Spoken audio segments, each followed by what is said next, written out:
Sejam bem-vindos ao segundo episódio da nossa segunda temporada. E que alegria, gente! Emocionante, né? Batemos no YouTube 10 mil visualizações. Nem esperávamos por tudo isso. E se você não segue a gente ainda, comece a seguir no @Conversilhada Podcast, nas nossas redes sociais Conversilhada e também no Spotify, que esses episódios vão na íntegra, direto pra lá também. Exatamente. E, gente, não dá pra gente falar de Florianópolis sem falar da gastronomia local. E hoje o nosso convidado ilustre é um convidado que sabe falar sobre esse assunto muito bem, não é, Ju? Tem propriedade, né? Além de cozinheiro, chefe de cozinha, esposo da Daniele, pai de 2 pets e manezinho, né? Nasceu aqui na nossa região e eu tô muito feliz de estar aqui com você, Alisson. Muito obrigada mesmo pela tua presença aqui. Eu sei que pra você é mais tranquilo hoje, porque já participou de alguns programas de televisão, outros podcasts. Tá tudo certo aí, né? Tá tudo tranquilo. Tudo tranquilo. O coração dele tá mais tranquilo do que o nosso. A gente tá animada. A gente sempre é animada, sempre animada. E, Alisson, a gente começa realmente o podcast com aquela pergunta do quem é Alisson Miller? Sem toda a parte de restaurantes e história, mas Sim. quem é você, sua essência? Eu sou, em primeiro lugar, um apaixonado, como você falou. Apaixonado não só pela Daniela, minha esposa, pela Ana Laura, minha filha, pelos meus cachorros. Apaixonado por gastronomia, sou uma pessoa muito curiosa. Um manezinho da ilha que nasceu na Carlos Correia e se criou no bairro do Vendaval, aqui em Biguaçu, do lado. E também logo voltei para Florianópolis para a gente começar um trabalho de gastronomia. Sou filho de donos de restaurantes aposentados. Nasci dentro de restaurante lá em Biguaçu. Meus pais trabalharam a vida toda. Sou um curioso apaixonado, gosto de comer bem. Gosto de viver bem, gosto de tomar vinho. Enfim, é uma ilha da magia. E obrigado pelo convite. E eu sou esse cara que a gente vai conversar agora. Nossa, os pais... Não, mas os pais, donos de restaurante, sempre comeu bem, então. Já começou ali sabendo... Sempre ajuda. Sempre ajuda. Nasci no meio das panelas ali, dos fogões, e enfim, de tudo. E a tua esposa também, manezinha? Não, minha esposa é de Curitiba. Daniela é de Curitiba. Ela mora comigo, mas ela veio ser feliz em Florianópolis, né? Ai, com certeza. Não, assim, né? A gente que mora aqui, a gente sempre quer puxar o pessoal. Não tem como. É muito difícil a pessoa sair daqui pra ir em outro lugar. Curitiba é bom, mas a Ilha da Magia... com certeza. Tem os seus... E a pequenininha... É pequenininha? A Ana Laura tem Ana. 18. Ela trabalha no Artusi, trabalha hoje na recepção. Ela já fez várias funções no grupo, né? Mas nos nossos restaurantes, mas ela hoje trabalha na recepção do Artusi. Claro. Desde pequena já no ramo também. A gente foi Começou com 15. Ah, é? E tu? Eu não sei. Eu desde pequeno já estava com o pai e com a mãe ajudando, então não existe uma data, né? Antigamente, nos anos 80, Você é filho único? Não, tenho mais 2 irmãs. Uma irmã 8 anos e meio mais nova que eu e outra 17 anos mais nova do que eu. Ou seja, meu pai dá uma asinha com a minha mãe a cada 8 anos e meio. Bem, não! Literalmente. Meu Deus do céu! E olha aqui, e as duas? Nenhuma delas seguiu. A Annalise trabalha na parte contábil, trabalha em um escritório de contabilidade, que é a do meio, e a Amable, ela gosta muito de cozinhar, mas ela é assessora jurídica, desembargador, estudou muito a minha irmã, e ela trabalha na parte de... Ela tem a OAB, né, a advogada, mas ela ama cozinhar, tem até um blog, ela gosta muito de cozinhar muito bem, a Amable, a mais nova. Pegaram a experiência toda da família e estão replicando. Por aí, tem isso aí também. É que assim, eu acho que a cozinha, não só a cozinha, a comida, é uma coisa que une, né? Aquela mesa posta, de você sentar ali com todo mundo, comer e ficar ali pós-comida. É uma coisa que une as pessoas, une família. Lá na casa dos meus pais, a gente sempre faz coisas lá, né? Tipo, eu vou lá na casa do pai e da mãe, ou também na casa da Amable também, que ela gosta muito de fazer lá em Biguaçu, no Alphaville, no Deltaville, que é onde ela mora. Ou lá em casa, são os 3 cantos que a gente vive fazendo umas bagunças, gosta de fazer comida e música e... Enfim, e teu pai e tua mãe estão aqui? Meu pai e minha mãe, sim, já não? são aposentados, já se aposentaram há faz tempo, né? Eles tinham um restaurante tiveram vários tipos de restaurantes lá, mas sempre por Biguaçu. E então, hoje, descansando. O pai adora ver televisão. Mas Aproveitando a vida. A agora. mãe aproveita um pouco mais, a mãe gosta de viajar, a mãe viajou comigo, a minha mãe e minha sogra fizeram algumas viagens comigo com a Dani, fomos recentemente para a Itália, fomos para Portugal e Espanha, mas enfim, outros países, fomos viajando de carro também pela América do Sul algumas vezes. Ela acompanha.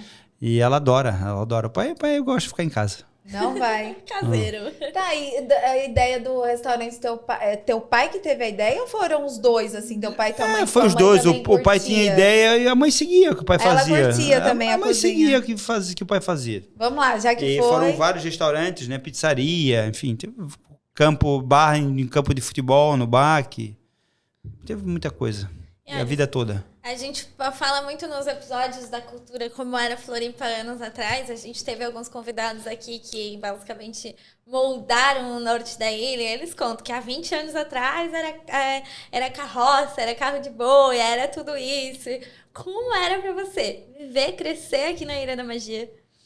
Bem, eu me criei, a minha infância foi no bairro do Vendaval, embora que eu vinha muito para cá, pegava ônibus, principalmente no Estreito, né, região do Estreito, por causa que meus tios, a minha avó morava lá, né, então, mas foi o bairro do Vendaval naquela época, hoje já é um bairro grande, mas naquela época era um bairro pequeno, com 2 ruas, foi basicamente colonizado pelo meu avô, que é Avelino Miller, foi prefeito, de onde a rua que eu morava era prefeito Avelino Miller, a escola que eu estudava era prefeito Avelino Miller, enfim, o condomínio lá onde minha mãe mora é Cecília Zimmermann Miller, que é o nome da minha avó, então foi o asilo, enfim, o meu avô que doou o terreno, então eu me criei ali naquele ambiente, mas tudo muito interiorano, era meio do mato, corria, brincava no pasto, aquela coisa toda.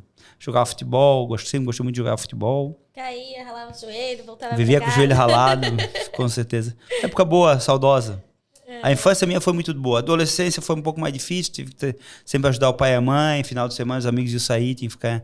Então foi um pouco mais complicado, mas enfim, coisas... Moldou quem você é hoje, de certo modo. Com certeza. Restaurante não tem essa de segunda a sexta, né?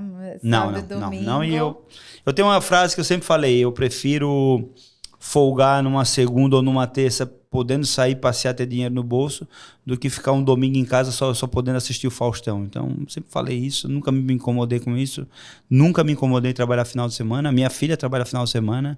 Hoje eu tenho mais liberdade, então hoje geralmente se eu trabalho no sábado, eu não trabalho no domingo. Se eu trabalho no domingo, eu não trabalho no sábado. Se eu decidir não trabalhar o final de semana todo, às vezes, por algum motivo especial, também posso fazer isso. Mas às vezes eu prefiro até folgar num dia durante a semana, se for algo especial, né? As praias estão bem mais vazias, né? A ilha tá mais vazia. E outra, isso que tu fala faz sentido. Muito mais fácil segunda ali, folgar com dinheiro no bolso, que sábado e domingo é lá assistindo Faustão. Sem dinheiro não tem. Ô, Alisson, e muitas pessoas, né, te admiram muito. Na realidade, eu fiz o Senac em Campos do Jordão. Eu fui fazer hotelaria, mas para passar na hotelaria eu tive o primeiro semestre ali na gastronomia. Doma, esqueci o nome do...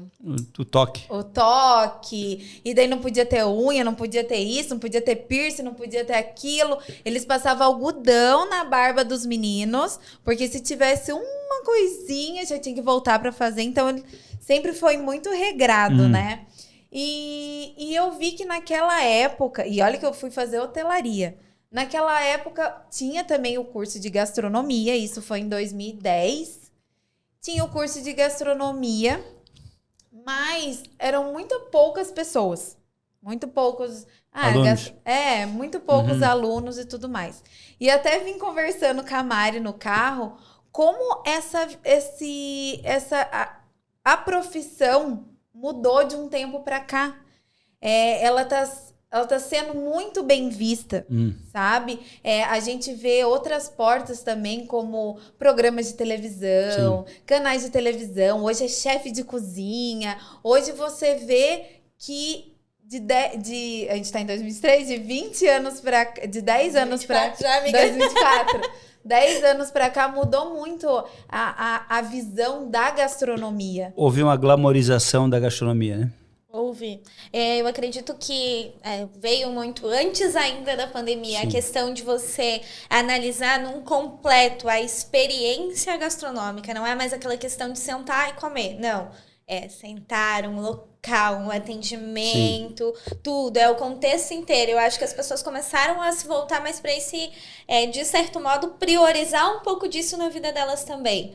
Como foi para você passar por toda essa transição? Porque tu já tem um rosto há um bom tempo, né? Essa mudança, ela vem acontecendo bem antes, né? Eu acho que o que a gente chama... Tem coisas boas e coisas ruins sempre, né?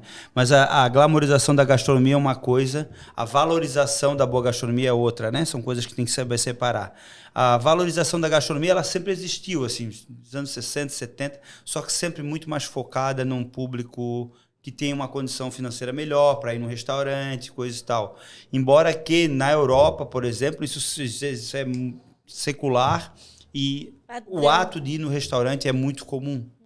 É muito comum, então, e valorizar uma boa comida, a experiência tomando um vinho, um serviço de garçom decente, uma comida à la carte, né? Porque às vezes também o brasileiro criou essa comida do buffet, onde vai lá, pega num buffet, bota 40 coisas num prato, mistura feijão com macarrão, com molho de tomate, com frango, com peixe, e acaba não sabendo o que está comendo de tanta coisa que bota num prato, né?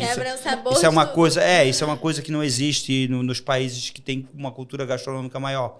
Embora que muita comida brasileira, isso é uma coisa nova também, e muita coisa da cozinha brasileira é incrível, é fantástica. E daí tem a parte da glamorização. A glamorização, ela começou no início, principalmente no início dos anos 2000. Ali começou alguns movimentos de valorização dos chefes, onde os chefes começaram a virar celebridade. Começou até no final dos anos 90 ali, principalmente com chefes britânicos, né? O Gordon Ramsay foi um que despontou naquela imagem do cara que era arrogante, que gritava dentro da cozinha, e era uma cultura que já vem de muito tempo da cozinha francesa, onde eu vivi bem isso, e enfim, mas depois foi criando um glamour sobre isso, outros chefes que não eram de cozinha, mas que faziam boa receita, como Jamie Oliver, isso ganhou notoriedade no mundo todo, né? Nos Estados Unidos já tinha outros chefes também que já tinham esse trabalho, e no Brasil veio também, então, chefes famosos, começou o chefe a ganhar fama, ganhar prêmios e virarem celebridades. Então, essa é uma coisa, a celebridade que as pessoas valorizam muito porque ele está na televisão, porque ele é ou um Masterchef, ou do Mestre Sabor, ou porque ele isso, porque aquilo. E tem a parte do profissional que está ali focado em fazer um restaurante comer bem, que esses mesmos profissionais têm esse trabalho também, né? A sua grande maioria tem restaurantes e são chefes grandes profissionais, e o mundo deles, da glamorização, é totalmente diferente do mundo deles, onde eles têm que gerir, comandar a cozinha, comandar o restaurante e viver esse mundo para entregar a experiência real para quem vai comer no restaurante deles. Porque esse mundo da glamorização, tu vê ele falando, vê ele fazendo, mas tu não está comendo. E no mundo do real, da gastronomia, tu vai lá para ter a experiência de comer no restaurante dele. Geralmente, quem está na televisão é porque já conquistou um trabalho, enfim, né? E faz, na sua grande maioria, um bom trabalho na parte de restaurante, né? Se destacou de uma certa forma para estar ali na televisão. Inclusive o próprio Gordon Ramsay, que eu estou citando como exemplo, é um cara que ele trabalhou com grandes chefes, né? E ele pegou uma leva muito boa, trabalhou com Mark Pierre Wright, que foi o primeiro rockstar da gastronomia mundial. Eu assisto. Que era muito louco. Ele e aí o Gordon bom. Ramsay saiu depois dele, trabalhou com outros chefes franceses também, e começou a abrir restaurante e com muita qualidade, com muito padrão, com muita competência. Ele é muito competente, ele é um grande cozinheiro, mas também é um grande gestor de restaurante. E ele tem restaurantes de alto nível, como tem restaurantes hoje, então é uma potência gastronômica no mundo. E ele tem restaurantes no mundo todo de estrela Michelin, inclusive ele tem um que tem 3 estrelas Michelin, que é o nível máximo, que hoje existe 100 e pouquinhos restaurantes com 3 estrelas Michelin no mundo. No Brasil nós nem temos, para ter uma ideia. O máximo que tem é 2 estrelas Michelin. E é um cara super competente, mas ele também soube ser competente na parte da glamorização. Onde ele criou o personagem, depois ele viu que o mundo mudou, esse negócio de gritar, de jogar panela no cozinheiro, já não era mais legal, ele já mudou também. Hell's Kitchen. Nossa, tem... Kitchen Nightmare e Hell's Kitchen. Nossa, eu assisto todos. Então, e isso foi mudando e coisa e tal, né? Mostrava o estresse da cozinha, a pressão. Mas, na verdade, isso hoje é uma burrice, né? Quem está trabalhando nesse formato de pressão, de gritaria, de humilhação... isso que não tem padrão na cozinha, porque hoje as pessoas têm que ser motivadas e não ameaçadas. Exato, eu acho que é uma questão de gestão muito boa da equipe, de fato, para que eu bato muito na tecla. Cara, eu adoro cozinhar também, mas eu preciso estar animada, feliz, para que aquilo fique muito bom. E eu acho que automaticamente o humor implica também na cozinha, implica no atendimento, implica em toda a experiência de todos os restaurantes que você tem. Exatamente. É porque a gente tem uma imagem mesmo de, imagina aquele pessoal na cozinha suando, um gritando, o outro chamando pedido e tudo mais. Daí a gente vai no Artusi. Tudo zen, uma tranquilidade. Nossa, O gente. restaurante Mas tem que cheio, ser assim, tem uma correria na cozinha. O Artusi, ele tem um diferencial que a cozinha é toda de vidro, tá vendo tudo que tá acontecendo Tudo, ali, né? né? Nos outros acaba a cozinha tá separada por motivos físicos, né?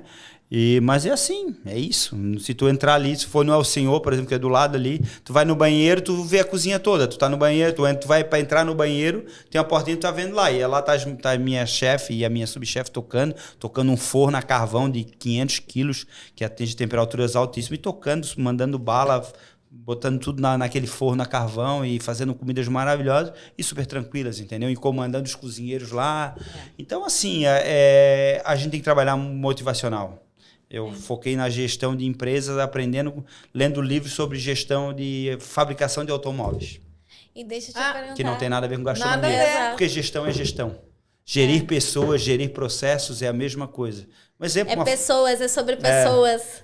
uma fábrica de pneu é a mesma coisa que um restaurante. Louco, mas por que uma fábrica de pneu? Porque você tem que comprar matéria-prima de qualidade para fazer um bom pneu. Você tem que comprar uma borracha de qualidade para fazer um bom pneu, um aço de qualidade para fazer um bom pneu. A gente tem que comprar comida de qualidade. Os nossos profissionais que vão produzir um pneu, eles têm que estar motivados, eles têm que ter conhecimento, eles têm que aprender. É preciso ter um estudo para fazer um bom pneu. Isso tudo na gastronomia é a mesma coisa. Um vendedor, ele tem que estar motivado para vender aquele pneu. Ele tem que estar feliz, ele tem que vender e acreditar que aquilo dali é bom e tem que ser bom para que aquele pneu seja vendido e seja vendido novamente, porque o pneu gasta. Exato. No restaurante, o garçom também está motivado, tem que atender bem, tem que vender o produto. Tá, e essa curiosidade sua de administração, tudo isso que você tá passando, Gestão. assim, essa gestão pra gente. Porque assim, meus pais têm loja Sim. no interior da minha cidade, São Paulo. Loja de quê? Loja de infantil. Tudo que é de infantil. Uhum. E todo mundo... E trabalhei com eles. Sim. Porque Sim. né, a gente acaba Normal. trabalhando. Aham. Era Natal, que era mais movimentado. Aham. Eu tava ali até 10 horas da noite, dobrando roupinha e tudo mais. Beleza.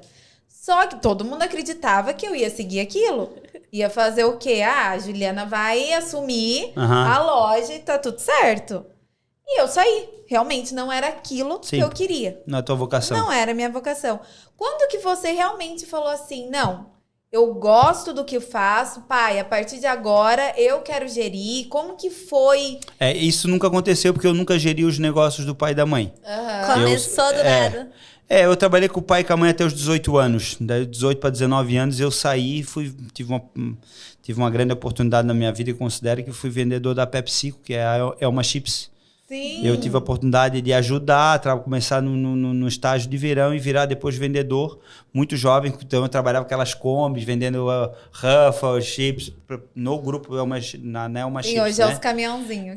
Hoje é caminhão, mas na minha época era Kombi. E ali foi um grande aprendizado. Eu saí para ter a minha vida. Depois eu continuei com representação. Fui trabalhar na indústria plástica também como representante lá de Biguaçu, a Luplast. Enfim, foram grandes oportunidades então que eu tive na vida. né? Saí, só que eu gostava muito de cozinhar. Só que a comida do lado dos meus pais era uma comida do interior, mais simples. E eu gostava de comer. Cada vez ia comer no restaurante, queria comer melhor e curioso. E gostava muito, né, de cozinhar em casa. E comprava livro. Na época estourou o livro do Jamie Oliver. Ele tinha 18 anos quando ele lançou um livro. Ele era muito jovem e ele tinha a mesma idade que eu. Hoje ele deve ter uns 47, 48. Eu tenho 46, vou fazer 47. Naked Chef, a cozinha nua, né? Uma coisa assim, para traduzindo. O chefe querendo mostrar uma cozinha mais crua, mais no sentido de sem muita frescura, né? The Naked Kitchen, uma coisa assim, agora não lembro. E aí eu aprendi a fazer um risoto. E eu nunca tinha comido um risoto italiano como se faz na Itália. Aí, tinha aquela receita, eu vou fazer esse caldo, vou comprar esse arroz, sabe? Naquela época, aí tinha que ir no empório comprar uma coisa, porque nesses produtos, o queijo, não tinha num supermercado naquela época. E eu querendo aprender sempre mais. Depois a minha vida, eu mesmo trabalhando, eu já comecei a estagiar em restaurantes, né? Teve um restaurante muito conhecido aqui que eu estagiei aqui também, e, né, sempre como cozinheiro, nunca como chefe, coisa e tal. E depois foi indo, depois eu fui assumir cargo dentro de restaurante de amigo meu, paralelo à representação comercial, porque até o ponto eu digo, não, agora eu quero ter meu restaurante, eu quero parar com a representação, embora que a representação em si eu nunca parei. Eu tenho um outro negócio que eu e a minha mulher a gente toca de representação, tem um negócio na parte internacional de vinhos, enfim. Tem o meu trabalho também ali, que é um trabalho que sempre para pagar umas viagens, uns negócios, né? Mas foi onde aconteceu o meu primeiro negócio, né? Meu primeiro grande negócio que foi o Rosso, né?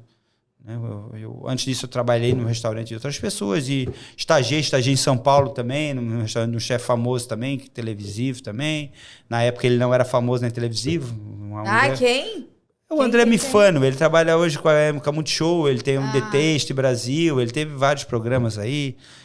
Enfim, e ele, na época, ele tinha o Vito, um restaurante italiano. São Paulo é o... A culinária de lá. É incrível. E sempre foi uma referência para mim, né? Para mim, para minha esposa, a gente comer nos bons restaurantes de São Paulo, logicamente depois também na Europa, né? Isso tudo ajuda, a gente tem que ter referências. Claro.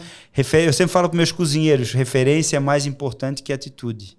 Então, em vez de tu gastar 4, 5 mil reais e juntar esse dinheiro para fazer uma tatuagem linda de um povo correndo pelas costas, vai comer o povo, vai provar um bom povo, vai comer um bom prato de comida. Porque depois tu vai ganhar dinheiro e vai poder fazer quantas tatuagens quiser. Mas hoje, referência é mais importante que atitude. Exato. Não, eu até tô olhando teu braço, tá tão branquinho, porque geralmente todo mundo de cozinha tem uma tatuagem, é faca, é garfo, é um monte de coisa tatuado. Meu Deus, lá no pessoal da gastronomia, lá era, acho que se não me engano, era 2 anos o curso.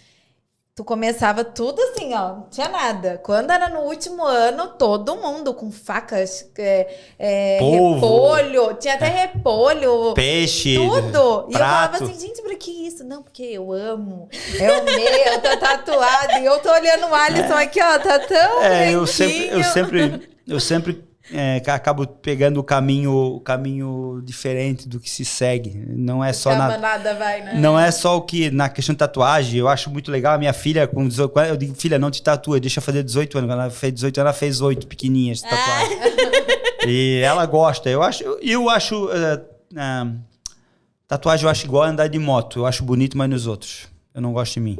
Então assim, ó, as pessoas que se tatuam, eu acho legal, eu acho estileira. Outra coisa, dói pra fazer. Dói então, assim, mesmo. Puta, Experiência própria. Então, pra mim já... E outra coisa, custa dinheiro. Eu pensei, vou fazer uma tatuagem, eu vou comprar uma caixa de vinho. Vou tomar uma caixa de vinho. Eu sou do vinho. Então, assim... Não tenho... Mas eu acho legal as pessoas fazerem tatuagem, eu não tenho nada contra. Eu acho que as atitudes, piercing, enfim. Que eu sou muito tradicional, eu sou muito do clássico e acabo não me vendo com a tatuagem. Talvez um dia eu faça. Não, porque ela na cozinha... Ele assim, ó, talvez um dia eu faça, talvez um dia minha filha me convença, mas... Ela tenta, mas ainda tá bem longe. Não sei se um dia eu vou... Mas pode ser. Enfim, o mundo vai mudando. O Alisson e a Dani é super sua parceira, né? A Dani é o grande amor da minha vida, minha esposa, minha senhora, como eu sempre falo, né? No Instagram. Gente, brilhou os olhos, né? Não, a Dani, a minha história na gastronomia, quando eu conheci a Dani, eu já cozinhava, eu já estava estagiando em restaurante, tudo, mas a Dani, ela embarcou comigo nessa viagem e ela foi aquela mulher que nunca duvidou do que a gente era capaz. Na época a gente passou... Quando a gente se conheceu, eu estava num momento difícil da minha vida, inclusive financeiro. A Ana Laura já tinha 2 anos, eu tinha recém me separado da minha esposa, que é uma mulher fantástica também, que é a mãe da Ana Laura, mas não deu certo, enfim.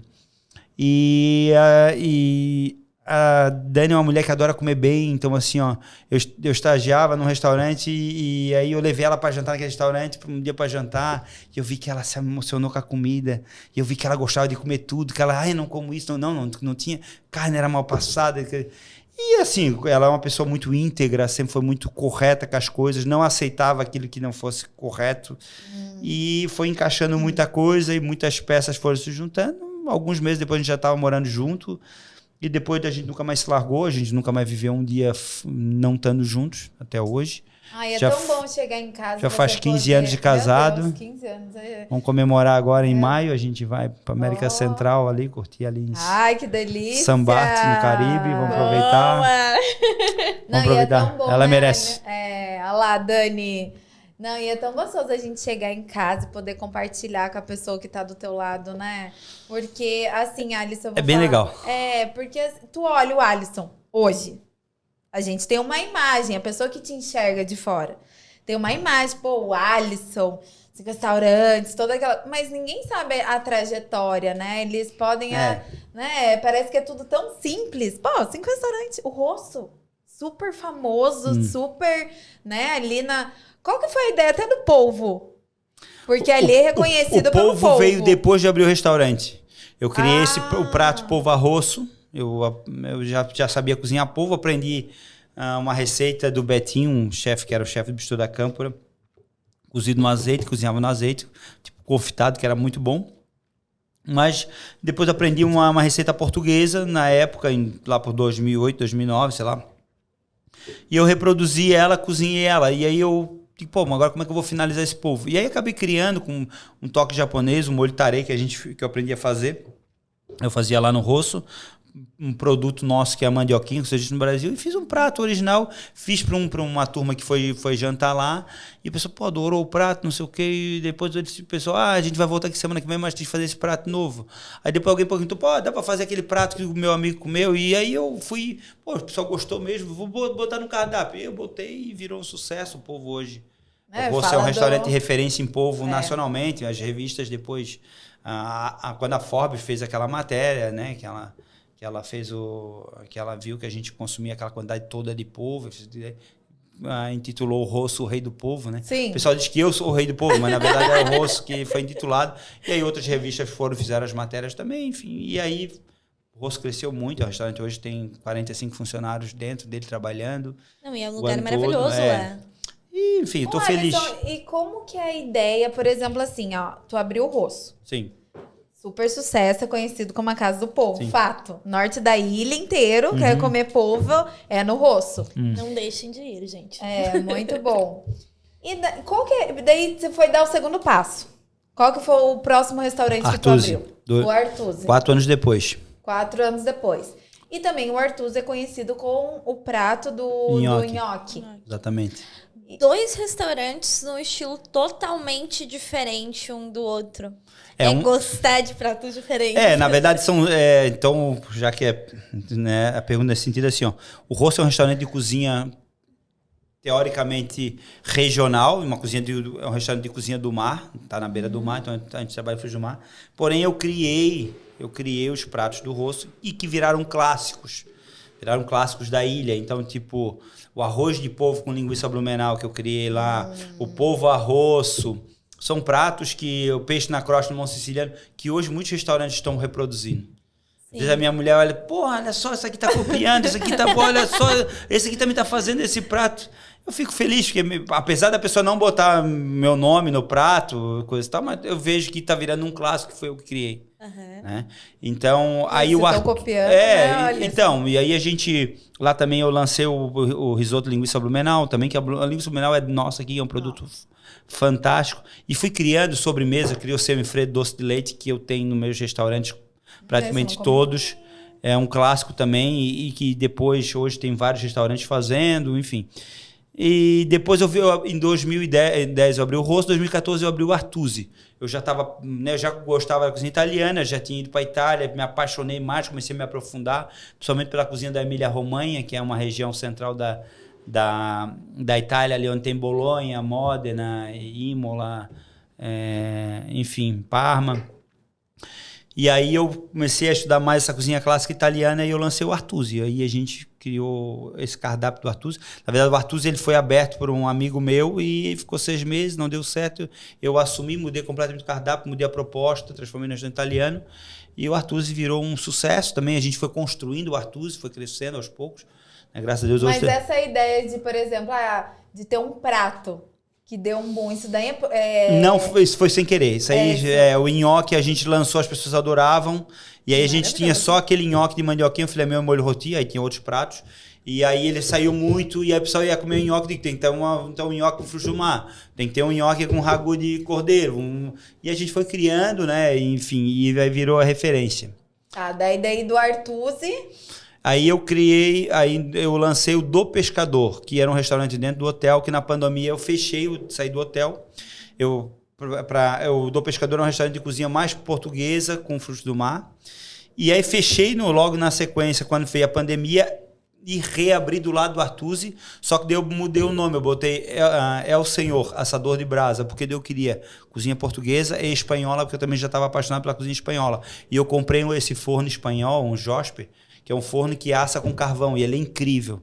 E aí eu ia pra Espanha, tudo quanto é lugar tinha esse forno, e tu faz os arrozes lá, tipo, o nosso arroz de pato a gente bota lá, ele gratina na brasa, fica um sabor incrível. Uma experiência mesmo, então é frutos do mar, ele é muito bom para frutos do mar, para carne também. Só que se eu fizesse só uma casa de carne, eu teria uma parrilha. Mas ele é muito bom para frutos do mar, ele é muito bom para os arrozes. Então, aí eu peguei os pratos do Pescador, bacalhau a Daniele, que é em homenagem à minha esposa, N pratos que eu tenho lá, arroz de camarão, arroz de gambas, onde todos os frutos do mar são feitos na brasa. E adicionei pratos da cozinha espanhola. Então, eu fiz uma croqueta de pato, fiz a tarta de queijo, que é uma sobremesa de queijo maravilhosa, clássica da Espanha, as paellas, o arroz meloso de rabo de touro. Então eu criei esse foi a terceira operação, né? Ele tá falando aqui, eu tô salivando, lembrando do Arthur, lembrando dos pratos que eu já comi. Mas eu sou muito inquieto, eu gosto muito de estudar e eu precisava de um novo desafio, porque cozinha portuguesa... A minha base de cozinha é francesa, porque ela é a que deriva para todas as outras. Tu chegou a estudar lá fora? Não, lá fora Só indo nos restaurantes. Lá fora eu fiz muitos eventos e dei aulas lá, né? Dei aula lá, enfim. Depois eu vou passar aqui, se vocês quiserem, os lugares que eu dei, como eu dei, mas eu nunca estudei.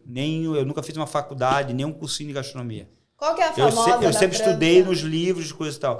Tem a Le Cordon Bleu, é mais famosa, né? Mas daí tem muitas famosas, que o Paul Bocuse também, o Instituto Paul Bocuse, mas tem aquelas que são mais específicas para aluno. A Le Cordon Bleu é muito mais específica para quem quer cozinhar melhor em casa, assim, né?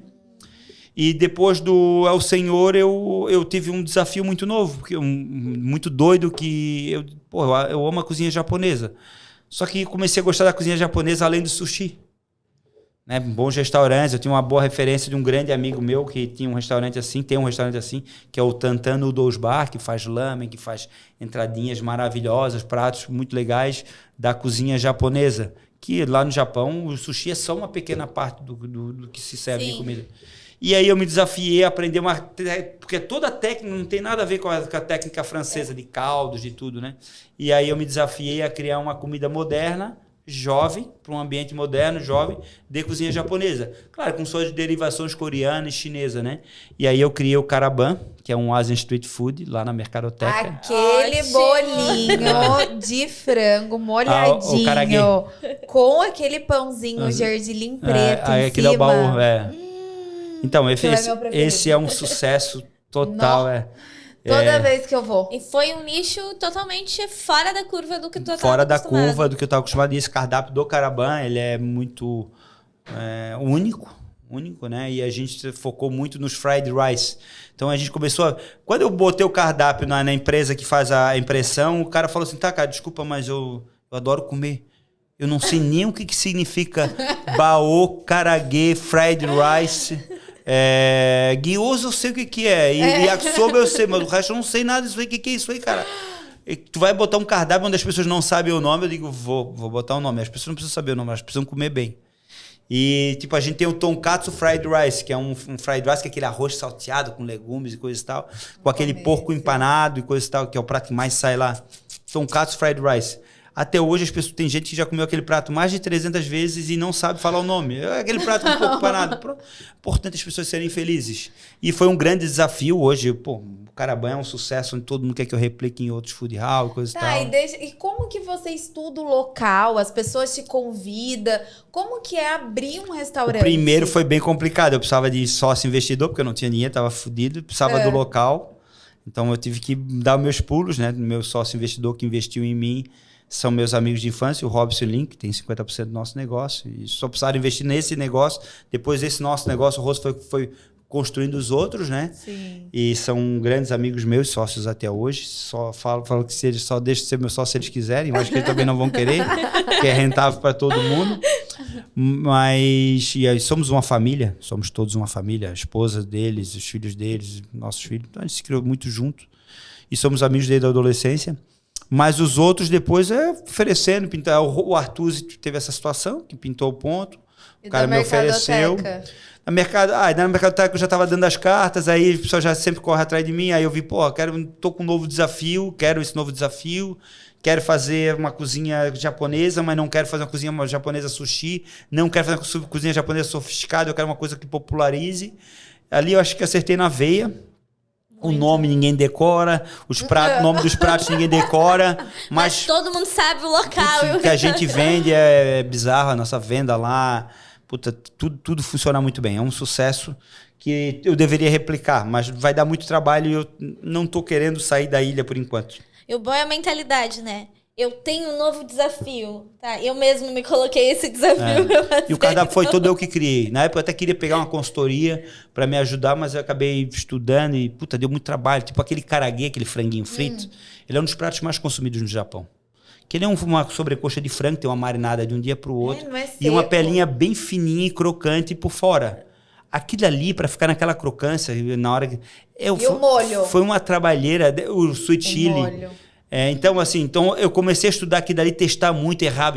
E naquela época eu já estava podendo testar em casa, o que era muito melhor. Hoje, todos os meus pratos eu testo em casa. Eu tô lá tomando vinzinho com a minha mulher. Já. Vou fazer um Feliz karaguê. Vinzinho branco, aí vou lá testo. Ficou mais ou menos, mas dá para melhorar. Já olhando no YouTube, estudando e tendo as técnicas que eu já tinha. E aí, vamos fazer de novo, até ficar bom. Né? E aí, por último, e não menos importante, né, a nossa última operação que a gente abriu, eu sempre gostei muito de hambúrguer, todo mundo gosta de hambúrguer, e já teve a moda do hambúrguer gourmet há um tempão atrás, que a maioria fechou, mas ficou um outro aberto. E eu gosto de um hambúrguer bem feito, clássico, com pão muito bom. E a minha mulher já tinha mergulhado muito nesse negócio de fazer pães, e cada vez mais fazendo pães com alta qualidade, pão de fermentação correta, matéria-prima top, manteiga ou banha, nada de gordura hidrogenada. Bonito é que o casal anda junto. Né? Ela foi aprendendo e gostando. Aí um dia eu digo, vida, vamos fazer um hambúrguerzinho na churrasqueira, faz um pãozinho daquele pra nós, tipo um brioche. Fácil. Ela fez um pão, botou pra fermentar de manhã pra noite, eu saí do restaurante umas 10 e pouco da noite, ela fez o pão, a gente cortou o pão, peguei a carne de hambúrguer, botei na brasa, peguei um queijinho, fiz uma maionese na hora. Nossas maioneses do nosso restaurante são todas feitas do jeito tradicional, não é nada industrializado, e é feito todas com mostarda Dijon. Tanto então, assim, pode chegar lá, olhar, vai ser mostarda Dijon, e o sabor Então, assim, aí eu fiz, comemos aquele hambúrguer, coisa boa, né? Podia abrir uma hamburgueria, Já né? deu O casal, né? Então, gostei desse hambúrguer. E aí eu comecei a estudar muito sobre técnicas de hambúrguer. Tem muita técnica para fazer, não só o pão. Porque no Alice Classic Burger que a gente abriu, a gente faz o nosso ketchup, que vai também pimenta gochujang, uma pimenta coreana, e oyster sauce, aquele molho de ostra. A gente faz a nossa maionese, uma maionese verde com salsinha, cebolinha e feita com mostarda Dijon. A gente faz a batata feita de verdade, não é aquelas McCain, não é aquela batata congelada. A gente faz a nossa batata. Então, uma hora, a gente não conhece, uma hora tá mais tem que- crocante, uma hora menos, uma hora tem um sabor, tem outro, mas é batata de verdade, né? A gente faz o nosso pão, que é feito na padaria, né? Nós temos hoje 4 funcionários trabalhando na padaria, que a Dani coordena, para fazer todos os pães do restaurante, feito por nós. A carne é uma carne fresca, o queijo a gente funde Nossa, na casa, tudo dentro cebola do caramelizada é restaurante. feito na manteiga mesmo. Então a gente vai fazendo todo um trabalho para que o hambúrguer saia. A gente faz um picles também muito legal, com uma pimentinha sriracha, um picles picante. E eu queria um hambúrguer que fosse gostoso, sem muita frescura, onde tivesse um carinho, uma técnica para fazer o pão, para fazer tudo que faz, mas sem um monte de queijo especial. Sabe não o que sei que acontece? quê. Aquele hambúrguer que tu come Não, e pinga gordura. né? Não, e assim, ó, começou o pessoal a falar desse tal do gourmet. Tudo era gourmet, tudo começou a transformar. Aí era invencionice, né? Daí hambúrguer de peito de pato com mel e queijo, Umas não sei, o coisa Roquefort. não. Esses dias eu comi Por um isso que hambúrguer fecha. com abacate, gente. Não era- E uma coisa que me indignava muito é que assim, ó, tem uns pães aqui, tem muita hamburgueria que serve uns pães que parece um panetone de tão alto. Chama acho que Roseta, uma coisa assim. Roseta. Tu tem que ser uma jiboia pra botar aquele pão na boca. Sem condição. Ou chama de brioche. Pô, pessoal, brioche é feito com manteiga. Tu falar pra um francês que um pão é brioche feito de gordura hidrogenada, pelo amor de Mas Deus. a Dani, ela fez também curso. Não. Ela fez depois pela internet, mas assim, tudo a Mas gente é pegou. dela, por isso que tem que ter dom, gente. Não, tem que gostar. Não é ter dom. e Tu não tem gostar, que ter verdade. dom. Tu tens que amar, porque daí tu vai buscando, aprender e coisa e tal. E a gente... E eu acho que a combinação de vocês dois não é eu vou aprender sobre isso hoje, eu gosto só de comida italiana, por exemplo. Não. vamos experimentar, vamos fazer acontecer. E a gente nunca combinou, entendeu? Eu nunca forcei a Dani a querer aprender a fazer pão. Fazer bolo. A Dani faz doces maravilhosos também, incríveis. E quem segue a gente vê ali aquelas loucuras que ela faz. Né? Sim! Então, assim, eu nunca forcei, mas ela que... E ela sempre, antigamente, ela fazia bolo e ela dizia, meu bolo nunca funciona, ele nunca fica bom. Eu não tenho mão para bolo, ela falava. E aí, depois, de uma hora para outra, ela começou a querer melhorar e daqui a pouco começou a melhorar as receitas, estudar. E aí pegou alguns cursos pela internet, um curso de um australiano, de um outro gringo, tudo curso gringo. A Ju tá com essa cara só pensando assim, não, eu vou seguir o meu argumento de que tem que ter dom. Não, cara. Quando tu ama o que tu faz, tu vai adquirindo o dom. Amo o que faz. E o que, assim, eu fico pensando, o que te motivou, ou o que te motivou é de ti sempre querer alguma coisa nova?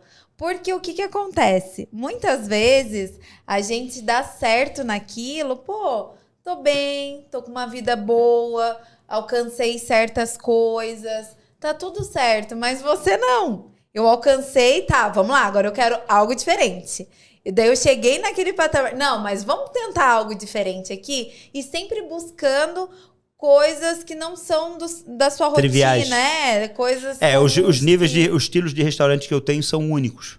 Hoje, se alguém quiser copiar, tudo bem, faz parte. Agora, que te motiva? Mas eu sempre, quando eu abro uma coisa que não tem no mercado. Até agora tá dando certo, mas passei meus perrengues no início para fazer funcionar, né?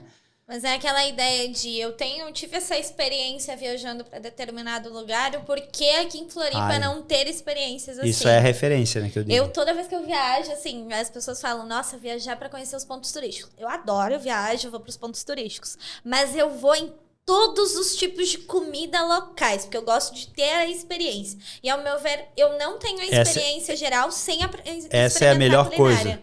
E, por exemplo, vamos citar algum país, alguma cidade famosa, tipo Roma, por exemplo.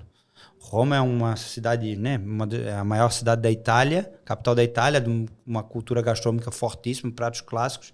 Mas se tu for para Roma e só fazer aquele trecho ali entre a parte mais turística ali do Coliseu até onde o Papa fica ali, o Vaticano, aquelas regiões ali. Tu não conhece? E os restaurantes, a grande maioria é um restaurante turístico que tu não vais comer uma boa comida. É um pega turista. Agora, tu vais comer muito bem, não só em regiões mais longínquas de Roma, como em qualquer interior da Itália, tu vais comer maravilhosamente bem. E detalhe, no interior da Itália tu vais comer maravilhosamente bem pagando um terço do preço. No interior da Espanha tu vais comer maravilhosamente bem onde tu parar e vais pagar um terço do preço. De Portugal é a mesma coisa. Então, França também. Então, isso foi o que me levou a querer fazer uma comida melhor, é aquela comida de identidade. Claro que eu vou criando a minha, eu não vou fazer uma réplica. Claro que a gente tem alguns pratos que eu gosto de fazer em casa. Cozinha clássica napolitana, às vezes eu faço cozinha clássica alentejana, cozinha tripas à moda do Porto. Imagina mas os eu sempre amigos do adapto algum Alisson. ingrediente, né? Os amigos do Alisson comem São bem. felizes. Bem, Certeza. Os meus amigos, quem me segue, acaba vendo eles sempre lá os mesmos, lá em casa, enfim. Porque, meu Deus do céu. Tá, e o que a gente tava conversando antes de ligar as câmeras? O que tu acha da Praia dos Ingleses? A Praia dos Ingleses é muito bonita. O Inglês é o maior bairro de Florianópolis, eu acho que até de Santa Catarina. Mas tu quer saber sobre a parte gastronômica? Isto. Porque assim, ó, tudo isso que tu fala, por exemplo, a gente sai da nossa região pra ir buscar também experiências. Porque não é só abrir o restaurante e comer uma pizza. Né? Não é só isso. Sim. É o lugar, é você chegar, ter a experiência, chegar ao prato, sabe? É tudo, a entrada, prato principal. E hoje a gente não tem restaurante. Até tem alguns restaurantes assim que não, estão mas iniciando, mas nada numa pegada Artusi, Rosso e qualquer outro restaurante seu. Nada. Podia abrir um restaurante lá, né, Alisson? Estudar o mercado. Olha que tem mercado. Que a gente enche esse restaurante todos os dias. Tem mercado. Então, abrir novos restaurantes é sempre um grande desafio, né? E para mim hoje, o meu maior desafio para abrir um novo restaurante não é construir o restaurante, não é fazer o projeto. Às vezes pega uma arquiteta maravilhosa, como a gente tem a Adriele, ou uma equipe que vai construir, que vai montar tudo, que vai instalar os equipamentos, mas é a formação de mão de obra que é a parte complexa. E a gente não contrata mão de obra especializada, a gente forma da base. A gente pega pessoas sem experiência, de bom caráter, e vai trabalhando elas e vai formando. Então, para eu botar uma sexta operação, eu tenho que ter... A minha equipe tem que estar toda muito bem no grupo todo, em todos os restaurantes, e eu tenho que fazer eles estarem motivados para pegar alguns de cada casa para poder abrir o outro restaurante. Então, isso é um pouquinho complicado. E por isso que, às vezes, não é tão fácil se multiplicar assim. Já que tu tocou nesse ponto, Alisson, a gente... o podcast é um exemplo disso. Eu acho que chega momentos na nossa vida que a gente precisa de uma mudança, a gente precisa inovar, a gente precisa sair daquilo que a gente já está fazendo e criar algo novo e fazer algo novo. Quando foi, na tua visão, que você realmente, Alisson, opa, preciso sair de chefe das minhas cozinhas e preciso entrar 100% na parte gestão empresarial? Quando foi essa mudança para você? Olha, Como? o ano precisamente que eu consegui sair dentro da cozinha foi 2016. Até 2016 eu trabalhei dentro da cozinha. E os 2 únicos restaurantes meus que eu trabalhava dentro da cozinha efetivamente foi o Rosso, até 2014. Onde a gente formou uma equipe que tocou o Rosso, e depois eu fui para o Artusi com um novo desafio, eu levei o Cezinha para ser o chefe de partida lá e eu ser o chefe de cozinha, e eu toquei o Artusi até 2016.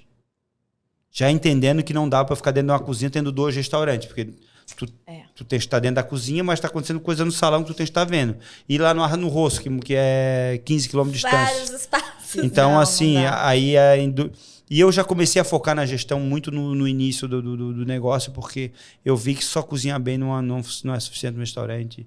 Se tu não tem uma motivacional com a equipe, formar uma boa equipe, cuidar de mínimos detalhes para o cliente estar feliz. E é assim, antigamente, quando eu abri o Rosso, eu estava na cozinha, dava problema no salão. Eu ia pro salão, dava problema na cozinha. Eu estava na cozinha, dava problema na cozinha mesmo assim, entendeu? Então assim, ó, eu via que... Interfere até na cozinha. E quando tu tem um profissional de mau caráter, ele pode cozinhar bem, mas se ele é mau caráter, tu dá as costas e tá te sacaneando. Então a gente focou muito nessa parte. Tá. E quanto a crescimento, eu digo, eu vou crescer o quanto eu acho que vai dar para eu crescer, mantendo uma qualidade de vida. Porque o que eu trabalhei no início do Rosso, por exemplo, foi eu e a Dani, a gente sofreu muito. Foi muito difícil. A gente trabalhava muitas horas e as coisas não eram... Acabou a gente conseguindo dar a volta por cima. No início a gente precisava muito estar lá dentro para economizar mão de obra e fazer as coisas acontecer. Mas depois as coisas foram se ajeitando e hoje eu não quero voltar, não quero ser o mais rico do cemitério e nem quero ter um monte de restaurante que eu não consiga dar conta. E tu comentou ali da questão, existe muito aquele ditado, né, de que quem engorda negócio é o olho do dono. Como que você consegue ter essa qualidade de vida, de certo modo, e manter esses 5 restaurantes funcionando perfeitamente? Por exemplo, no dia que a gente foi no Artusi, você não estava lá. Gente, o atendimento é o que eu bato na tecla, é a experiência completa. A gente saiu de lá nas nuvens. Desde a hora de chegar. Foram almoçar ou jantar? A gente foi almoçar. Isso. Tava cheio, né? Tava lotado, a gente esperou um pouquinho. Não, desde a hora da gente chegar, eu acho. Desde a hora da gente chegar com o carro, as 2 pessoas abrindo a nossa porta do carro, a gente entrou, foi aí que a gente viu tua filha. Ana Laura. A gente viu a Ana Laura. Foi super atendido. Daí, lógico, daí a gente ficou perto da cozinha. Foi aí que aquela cozinha tranquila, todo mundo bem, passando...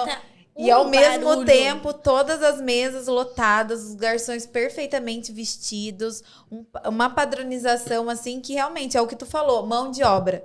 Uma das principais perguntas que veio dos nossos internautas ali foi a questão de mão de obra, porque em qualquer serviço é difícil mão de obra. Como contratar uma mão de obra? Agora eu tenho certeza que quem está assistindo vai entender que você qualifica a tua mão de obra. Não pega pronta. Eu formo. Antônio Emílio Moraes já falava isso nos anos 70, né? Que ele sempre formou pessoas de bom caráter ao invés de pegar pronto. É muito melhor. Né? Porque, de fato, faz total sentido. O trabalho é maior, inicialmente, mas depois o trabalho não é maior. Resumindo, se tu tens uma baita equipe que todo mundo é muito bom profissional, mas é mau caráter, se tu der as costas, o mau caráter vai te sacanear. O bom caráter, tu estando ou não estando, ele vai fazer a mesma coisa. E hoje não existe nenhuma função que eu exerça no restaurante. Só tem uma função ainda no restaurante que eu exerço, que é a compra de frutos do mar. que é diária. E mesmo quando eu estou viajando, de manhã eu perco 5, 10 minutinhos, os caras já estão me falando pelo WhatsApp, estão me mandando foto, coisa e tal, então eu sempre tenho esse cuidado. Mas o resto não exerce nenhuma função específica. Estou sempre rodando as casas, num restaurante ou no outro. A maioria me conhece porque eu vou nas mesas sempre que eu estou, perguntar se está tudo bem. Enfim, estou rodando a cozinha, estou olhando a padronização das coisas, mas eu não exerço nenhuma função específica. Né? Então, já mudou. E assim, Alisson, que nem eu comentei também, o Marcos, lá de Canasvieiras, ele é chefe de cozinha de 2 restaurantes lá. E uma das perguntas dele foi: como você consegue manter o padrão de todos os restaurantes, sendo que você não está lá? Quer dizer, eu posso até estar, mas não vai mudar nada. Tá ou não tá, não vai ser isso que vai fazer a diferença no prato, porque eu não vou executar o prato, né? Ou não fazer o serviço.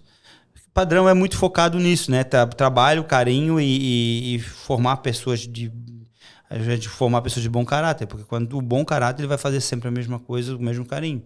Ele tem que estar motivado para querer crescer, ele tem que estar motivado na cozinha ou no salão onde quer que ele trabalhe, no bar, para fazer as coisas com o maior carinho possível. E, claro, a gente também tem um processo de gestão processo e procedimento para tudo, existe regra para tudo. A gente criou muitos manuais para tudo, até para recebimento de mercadoria, manual para o lixo, como trabalhar com lixo, manual para tudo. A gente vai criando e a pessoa vai estudando aqui dali para poder crescendo.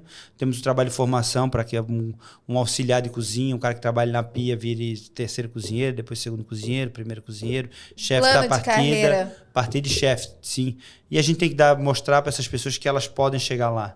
Exato. Às vezes tem uma menina lá toda que não acredita em si, toda desmotivada, começa a trabalhar, mas às vezes que a própria família nunca valorizou, nunca motivou ela, sempre, né, achou que ela não era capaz.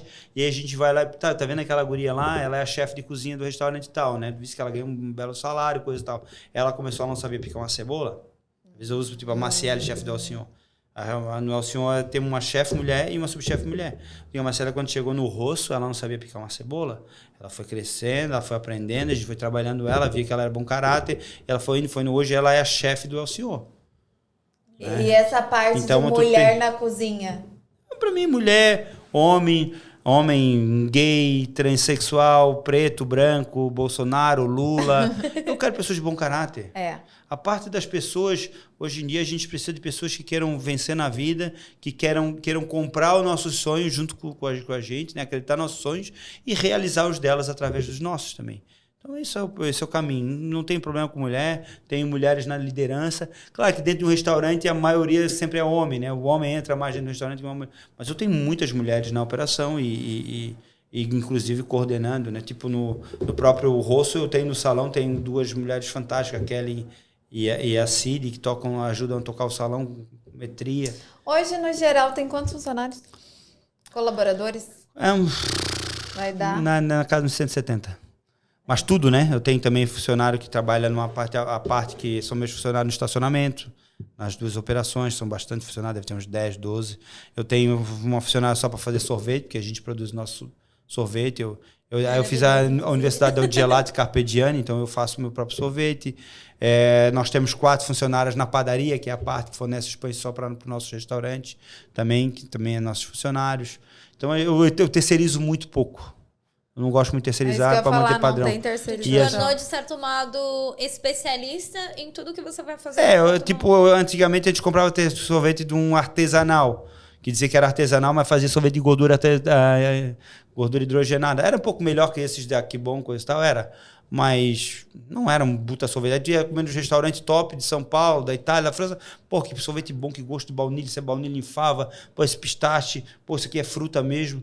Aí eu disse, pô, tem que fazer um sorvete bom, vou aprender. Aí eu me inscrevi, fui fazer o curso, a Universidade del Gelato Carpegiani, né? E eles que basicamente criaram o gelato na Itália no século XIX, e eles vendiam equipamento e davam aula. Então eu comprei o equipamento, uma máquina de sorvete, que hoje custa aí perto de uns 200 mil reais, e fui fazer o curso e fui aprender. Só que eu achei que era receitas, né? E quando vai aprender a fazer o curso de sorvete, eu aprendi muito mais matemática do que receita. A receita depois é encaixar a matemática nas Ai, coisas. Meu Deus. E foi bem complicado, mas eu me encarnei, fiz, foi muito legal, valeu muito a pena. Não, E assim, hoje os nossos sorvetes são todos receitas, né, que a gente faz e com matéria-prima de alta qualidade e graças a Deus no meu sorvete eu me garanto. Não, imagina a troca também do teu cozinheiro pra aprender tudo isso que tu tá passando pra ele. Imagina que bacana. É literalmente uma faculdade. A gente bate na tecla. E a gente ensina tudo. A gente não esconde receita de nada. Chegou lá e começa a aprender tudo. É, né? Eu sempre falo para os meus chefes, cara, a gente se ensinou com todo carinho, tudo sabe. Então ensina para quem tá chegando. Porque assim, se vão sair daqui, vão replicar em outro restaurante, faz parte. É um processo que é normal. Agora, se for um fracasso, se a comida for ruim, ninguém vai replicar. Ninguém vai copiar o que não é sucesso. Com certeza. E eu vou escutar outro áudio, peraí. Você vai sair certinho. É bem a pergunta de um chefe mesmo. A pergunta aqui, gente, foi o seguinte: como que o Alisson consegue ir pra casa tranquilo, sendo que tem 5 restaurantes bombando, não tem aquela coisa de WhatsApp tocando, aí aconteceu aquilo? Essa é a pergunta desse chefe. Não, é muito raro alguém me mandar mensagem. É que nem nossos líderes. Eu sempre falo, cara, a gente tem que formar a equipe para que quando a gente pegue férias, ninguém incomoda a gente. Então é proibido nossa empresa, o funcionário pegou férias, ele vai ficar um mês em casa, 20 dias de férias, não pode incomodar ele por nada. Só se for uma coisa muito extraordinária, porque senão ele tem que curtir a vida. Tu tens que dar qualidade de vida para tua equipe. E eu tenho que ter qualidade de vida, minha mulher tem que ter qualidade de vida. Então é um trabalho de formação, é um trabalho árduo, dia a dia. Para esse rapaz é o Marcos, né? Marcos, assim, ó, dia a dia tu vai formando pessoas de bom caráter. Né? Eu sempre falo que a gente não pode ser preguiçoso na formação de pessoas, senão a gente vai se trabalhar igual um escravo, igual um desgraçado, porque a gente não formou boas pessoas. Então, pessoas de bom caráter, pessoas motivadas. E assim, a motivação de pessoa é conversar, é tratar bem, mas é valorizar também financeiramente, né? Não adianta a gente querer tudo pra gente e nada pra nossa equipe. E é isso aí, sim, sair de casa, vou tomar um vinhozinho, geralmente 10, 11 horas da noite, vou jantar com a minha senhora e tô com a cabeça tranquila. Aproveita. Isso é bom. Alan, você comentou ali antes na pergunta que eu acredito que vai ser a dúvida de muito, pelo menos é a minha. Você comentou dos restaurantes. Ótimo, é uma grande fonte de renda. Você tem a parte de importação de vinhos. Sim, tem um trabalho nisso aí. Além dos restaurantes e além da parte dos vinhos, se o Alisson hoje iniciasse tudo, por onde você iniciaria? Por onde seria o teu start? Se eu não pudesse trabalhar na gastronomia, porque eu começaria de novo na gastronomia, até mais cedo, né? Mas se eu não pudesse começar na gastronomia, bem, se eu pudesse ser filho de pai rico, eu ia pilotar carro, tentar ser piloto de Fórmula 1, que eu amo Fórmula 1, eu amo automobilismo, gosto muito, sempre gostei. Hoje gosto mais ainda. Então, mas isso também depende muito de um talento natural, né, que as pessoas têm. Bem, seria isso. Ponto. ia tentar ser um piloto profissional. Onde eu ia chegar, não sei, né? Mas... Tá, e nessa segunda temporada, Alisson, a gente quis realmente, o nosso tema foi o empresário. Sim. Né? Influenciadores, né? E você, como empresário, qual que é seu investimento? O que você investe hoje? Como empresário? Como empresário. Tu diz no investimento na parte de conhecimento? Não, ou financeiro? Bem, nos meus restaurantes eu invisto com o dinheiro do próprio restaurante, né? A gente investe sempre, a gente não usa nenhum fundo de fora. Então, quando a gente vai abrir um outro restaurante, com o dinheiro dos nossos restaurantes a gente abre. Quando a gente vai fazer eu fiz uma reforma no Rosso, agora gastei 1.400.000. Não está 100% pronta, mas já está bastante pronta.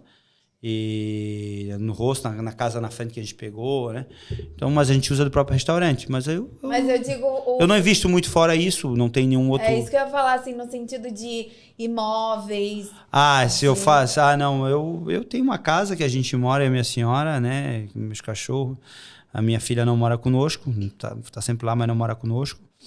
Eu tenho essa casa e eu até hoje eu tô reinvestindo nos meus próprios restaurantes, nos meus negócios e invisto em viagem, conhecimento, que é um grande investimento. Experiências. Eu falo pra todo mundo, gente. Pensam ótimos, maravilhosos. A gente tem investido muito em viagem, eu gosto muito de viajar, minha mulher também, é uma coisa que a gente tem feito. E é um investimento, para quem tá nesse ramo, é referência. É algo que é um gasto que tu tem que não é um gasto, é realmente um investimento. Não tem muito mais do que isso. Tem 2 carros, também gosto muito de carro, tenho 2 carros, a minha mulher, cada um tem um. Enfim, e é isso. Se tiver mais alguma coisa, daí não sei. Certo, Foca gostamos nas de viagens, saber. viu? Tô indo pro rumo certo. Não, e a gente gosta de perguntar porque todo mundo quer saber, né? O empresário investe Eu sou bem tranquilo para onde? falar o que eu tenho, o que eu não tenho. É que nem os faturamentos do meu restaurante. Não dá para te esconder uma coisa que todos os teus garçons vão saber o faturamento, porque eles ganham caixinha sobre o faturamento do restaurante. Exato. A não ser que tu não queiras que eles saibam para tu poder roubar eles. Aí não dá para ti, como muita gente faz, roubar o garçom e querer que ele seja honesto contigo. Daí tá começando via tudo Ou errado. roubar o Dupla, né? cozinheiro e querer que ele seja honesto contigo. Então, assim, as vendas nossas estão lá, estão abertas, são fiscais, 100% fiscal, e não tem muito o que fazer. E Alisson, a gente conheceu um dos seus restaurantes juntas. E dessa vez, quem vai fazer as perguntas para você? A gente nem vai entrar ainda no quadro. Mas, como o pessoal conheceu a gente chegou a comentar que a gente ia fazer um podcast contigo. Alguns dos seus funcionários fizeram algumas perguntas para você. A gente combinou que não ia colocar nomes. Okay. Vamos lá? Primeira pergunta. A primeira é a mais E séria. assim, a maior dúvida realmente. Você vai abrir um restaurante em Balneário Camboriú? Eu gostaria, futuramente, eu ainda não tenho nem equipe para isso, mas isso eu tenho um grande problema que é convencer minha esposa. Ela não quer que eu abra um restaurante em Balneário Camboriú.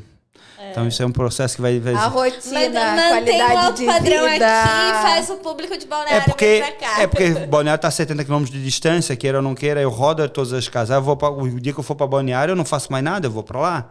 E aí ela depois tu acaba o serviço lá, toma um vinhozinho, vai voltar como? Com 70 km de carro. Esperta é ela, bem enfim. analítica. O que nos atendeu já virou e falou assim: ô Juliana, pergunta pra ele quando que vai aumentar o nosso salário. Foi uma das perguntas. Essa também Ele vai puxando as câmeras. essa também é fácil de responder, vai depender lá querer ganhar promoções. Viu? Porque Serve existe de incentivo. existe um plano de cargos e salários, onde é reajustado conforme, né, a alíquota ali, mas a gente tem todo um plano para que, se for do salão, para que ela vire garçom supervisor, depois maître, depois gerente, como nós temos várias funcionárias, ou se for cozinha também, subir de cargos. Então depende muito mais dela do que de mim. Vai dele. Depende mais dele do que de Aquele mim. ditado, meu amor, continue trabalhando firme e forte, faça o teu melhor. Aí eu sempre falo, acredite em vocês, porque se vocês não acreditar, alguma coisa na vida vocês têm que acreditar, porque se vocês não acreditarem em nada, nada de bom vai acontecer. Tem uma pergunta bem peculiar. Teve uma sobremesa de sopa de ameixa negra Sim. que no rosto. fez muito sucesso. Sim. E que as pessoas estão querendo de volta. Quando Já ela me vai cobraram voltar? alguns clientes. Tem que voltar. Na verdade, sempre eu fui criando todas as minhas sobremesas. Eu acho que só o fondant de chocolate belga com um sorvete que foi o Cezinho que criou, meu chefe de cozinha. Mas todas eram eu que criava na época. Essa tarta de queijo agora também do coisa foi a Dani que criou. Mas a gente criava, às vezes saía mais uma do que outra, ia virando um clássico, a gente ia deixando outras de lado. Então, Isso que eu ia falar. essa sopa cremosa de ameixa negra, a cheesecake de banana caramelizada com Jack Daniels.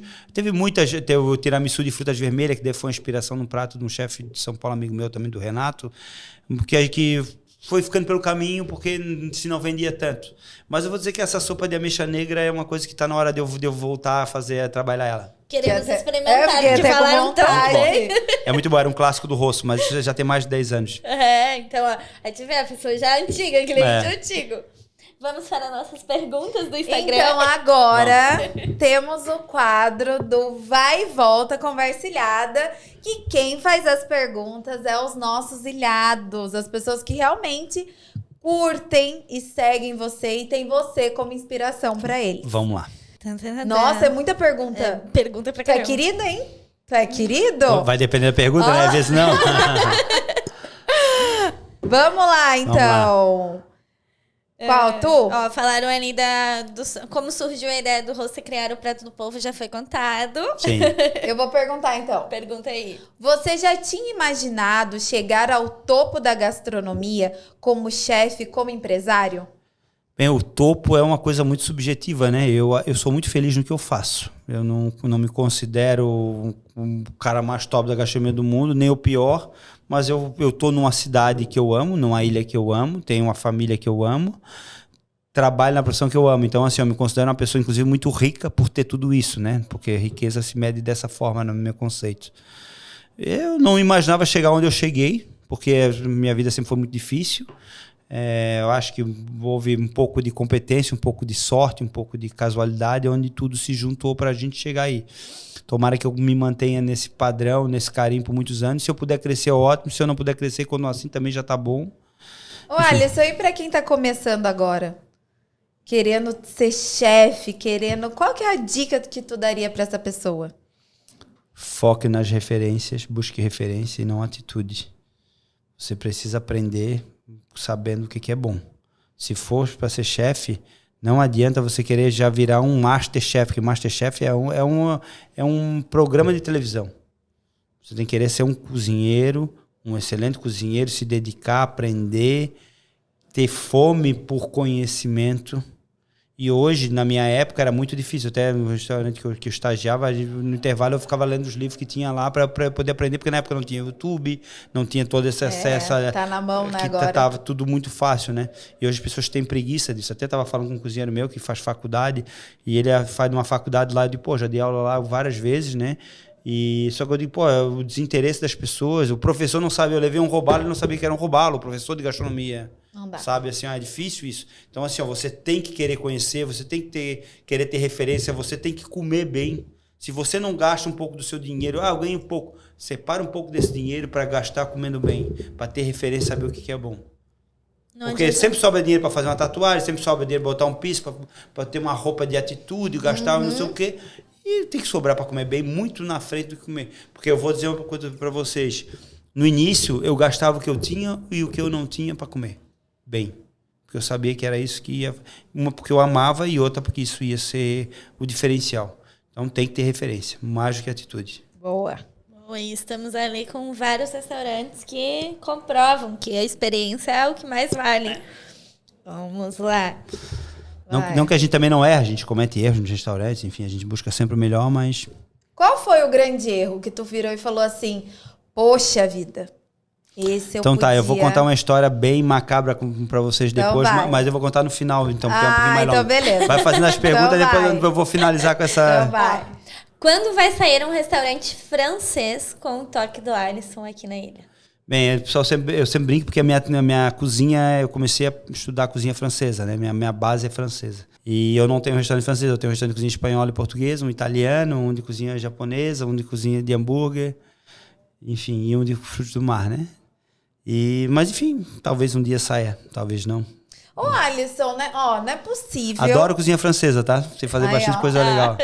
Ô, Alisson, não é possível que o chefe de cozinha, o cozinheiro ali, ele goste de tudo. Tem que ter alguma coisa que tu menos gosta de comer. Tem ingrediente que eu não gosto e prato que eu não gosto é prato mal feito, feito sem carinho. Qualquer prato sendo bem feito, que é um clássico de qualquer cozinha, se for feito com carinho, eu gosto. Mas algo assim, não como. Que eu não como é muito difícil. O ingrediente eu como tudo. Eu não sou muito do abacate, não gosto muito de abacate. Então, se no menu degustação, às vezes perguntam, tem alguma restrição? Eu digo, não gosto muito de abacate. Só. Ou seja, ele come ele todo. Realmente pega a experiência de todos os pratos. Mas também come se vier, não tem problema. Vamos lá. Qual é o prato preferido do Alisson? Difícil, hein? É difícil porque eu gosto de tanta... Eu gosto de tudo. Não, ainda mais... Eu diria que, às vezes me perguntam qual é o último prato que tu comerias na vida se fosse escolher um. Eu diria que é o leitão à bairrada. Leitão à baiada? Bairrada. Bairrada é uma região de Portugal, uma região central de Portugal. Tem a cidade da Mealhada, onde tem vários restaurantes, onde eles fazem um leitão assado no forno a lenha. É um leitãozinho pequenininho, um dos pratos mais incríveis. Serve com uma batata frita feita lá também, uma salada de tomate. É muito simples e é um dos pratos que eu mais amo na vida. Pururuquinha. Ele não é pururuquinha, ele é um vidrinho, como se fosse um vidrinho bem fininho a pele. Ela quebra como se fosse um vidrinho bem fininho. É incrível esse prato. É muito simples, tem centenas de anos que eles fazem esses pratos. E eu sou apaixonado. Eu vou para Portugal todo ano e todo ano eu tenho que passar na bairrada. Bate o cartão ali. Alisson, como faço para trabalhar para ele? Pra mim? Pra mim vai ser mais difícil, mas nos meus restaurantes tem que enviar currículo. Aí eu já vou dar uma bronca nessa pessoa. Se você quer trabalhar em algum lugar, você não precisa perguntar pro dono como faz pra trabalhar. Você sabe que você vai ter que bater na porta, entregar o currículo e pedir emprego. Fica a dica, viu, gente? A gente tá contratando em todas as casas, precisa de pessoas de bom caráter. Se você é de bom caráter, se você tem espírito de grupo, não é de sacanear os colegas e você é comprometida, nós estamos precisando de você. Mas você vai ter que bater lá na porta do Artuzzi, do Rosso com o currículo, falar com os nossos chefes ou com os nossos médicos, se for salão, e ser feliz, né? As coisas. É porque tem... Eu não vou lá. Três pessoas perguntaram isso. Eu não vou lá na sua casa, bater na sua porta para te entrevistar para ver se você vai trabalhar comigo. As coisas não vão cair do céu. Não, porque foi... Olha, 3 perguntas. Como faço para trabalhar? Como 3. faço para trabalhar? É o mesmo processo Como em faço qualquer para lugar do mundo. trabalhar? Deixa eu ver. Como faço para trabalhar? Todos estão perguntando do rosto. Bastante pergunta O início do rosto. O início foi bem difícil, foi bem complicado. Assim, Aqui, ó. Como foi o início do rosto? Foi bem difícil, a gente trabalhou numa equipe muito pequena, eu abri com uma outra ideia, eu peguei cozinheiros experientes que eu já conhecia, que eu já tinha trabalhado, não foquei na parte do caráter, como depois, não que eles fossem mau caráter, alguns eram, outros não. Tem cozinheiros, inclusive, que são meus amigos até hoje, tem outros que estão comigo até hoje, mas a minha gestão era muito ruim, o meu conceito era muito ruim e eu tive que apanhar para aprender. Então o início foi bem difícil, trabalhava demais, eu tinha 7, 9 funcionários, trabalhava igual um desgraçado, minha esposa também, enfim, e as coisas não funcionavam bem diferente de hoje. Hoje eu tenho uma qualidade de vida muito boa, viajo, faço pelo menos 3 viagens por ano para fora, uma para América do Sul e 2 para Europa. Sempre fico bastante tempo fora, eu consigo viver bem e me orgulho disso.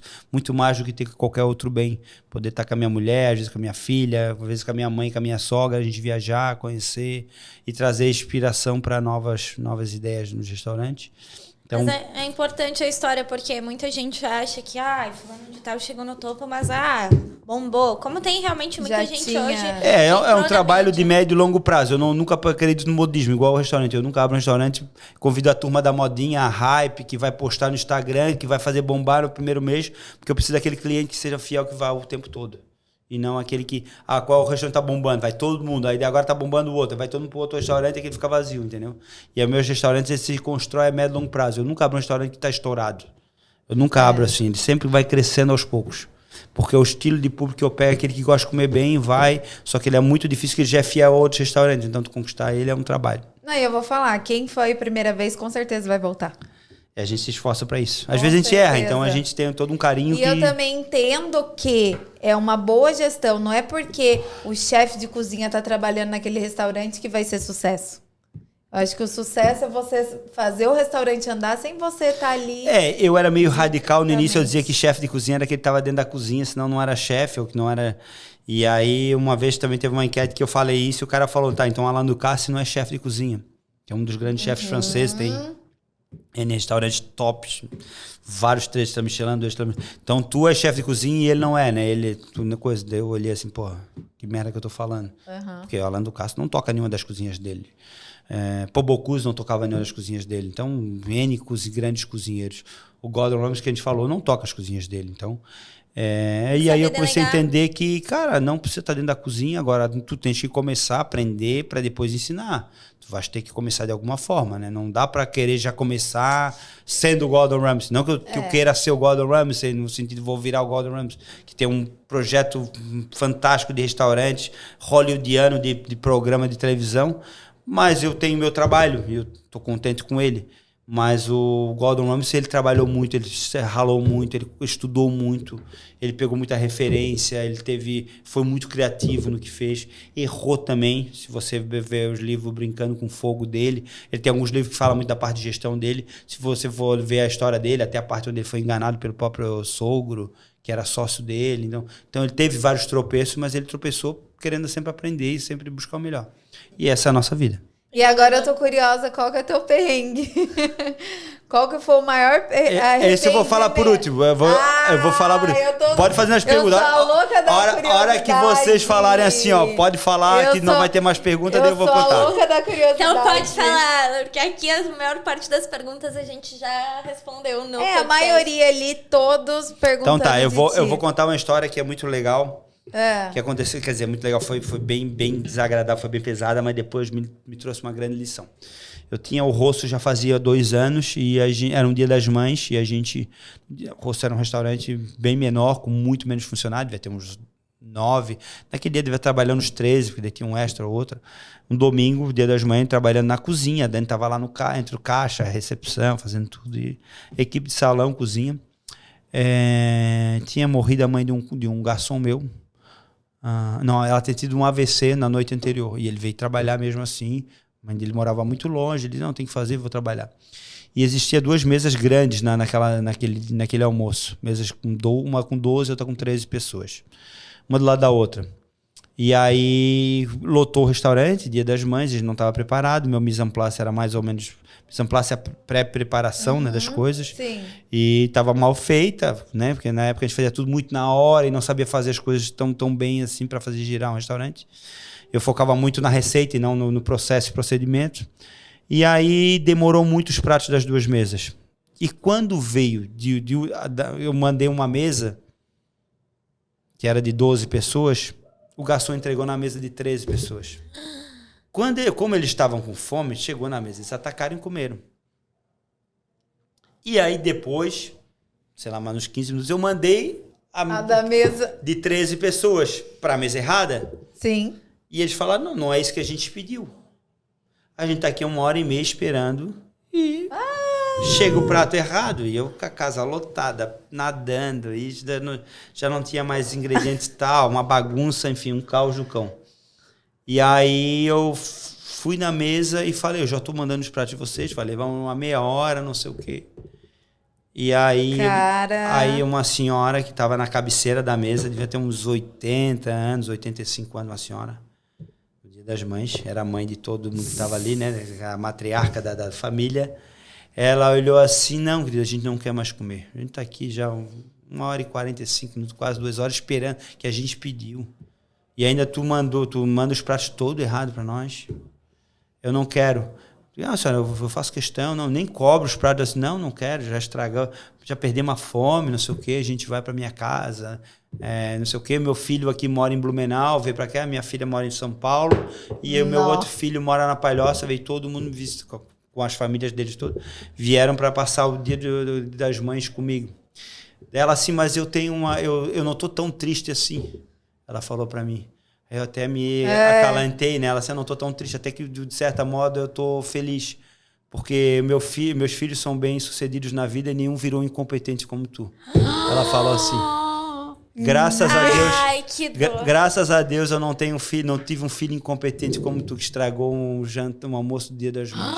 A senhorinha de 80 anos. E eu não quis cobrar a conta dela, senão eu faço questão de pagar, não preciso. Sou bem de vida.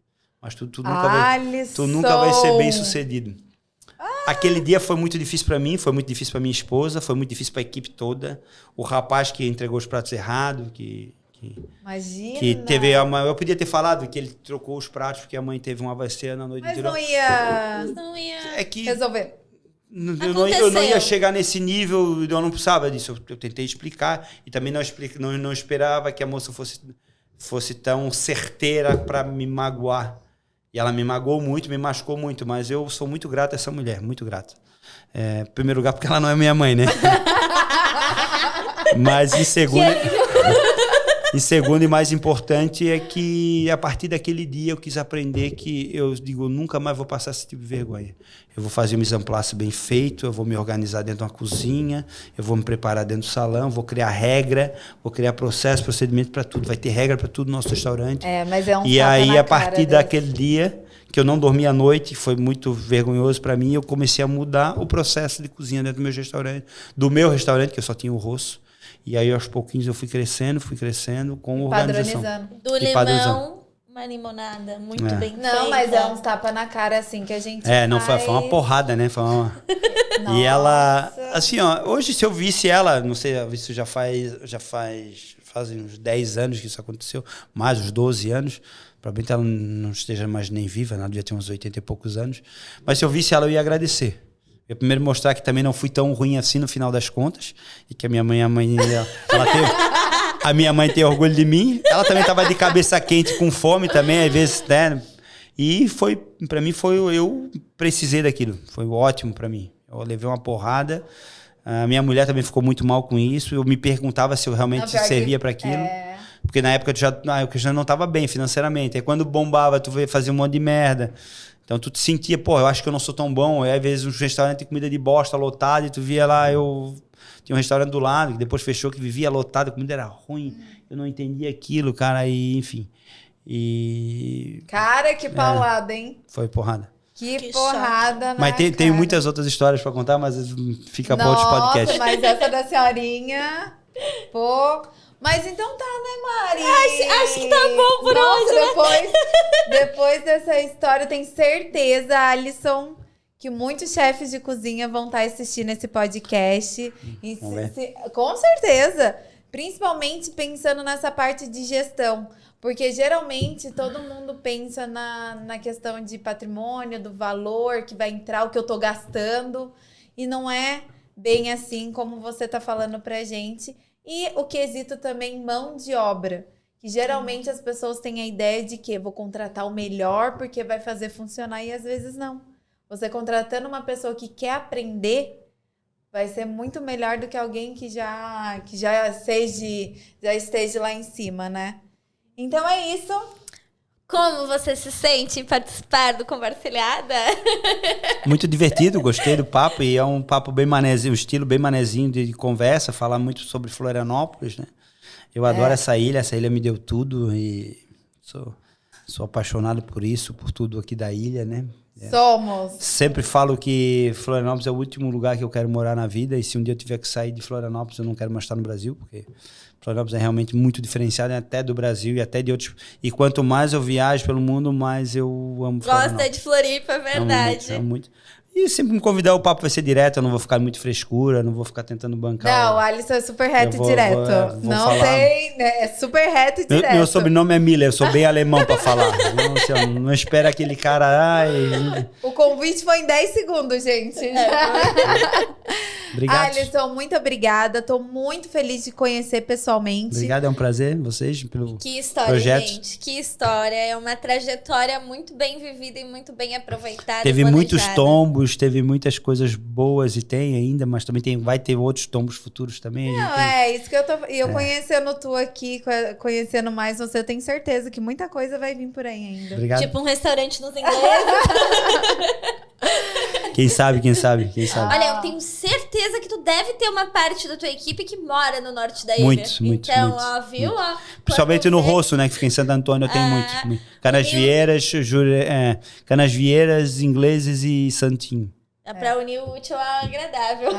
Verdade. Alisson, muito obrigada. A conversa foi incrível. Gente... Tô feliz demais, animada para nossa... Já estamos preparando para a terceira convidada já que vai vir. Mas convido vocês novamente para seguir o nosso @Conversilhada Podcast nas nossas redes sociais. E esse episódio já vai estar no ar. E no nosso Instagram vai estar todo o cronograma de lançamento. Exatamente, gente. Muito interessante. Nós vamos lançar os episódios com o nosso quadro incrível, com todas as informações para vocês. Sigam nas nossas redes sociais. Não esqueçam de se inscrever no nosso canal do YouTube. E acompanhem também no Spotify, gente. Tô na correria, escuta lá no Spotify, vai que tu consegue. Muito bom. Muito obrigada, gente. E Tchau, até a tchau. próxima.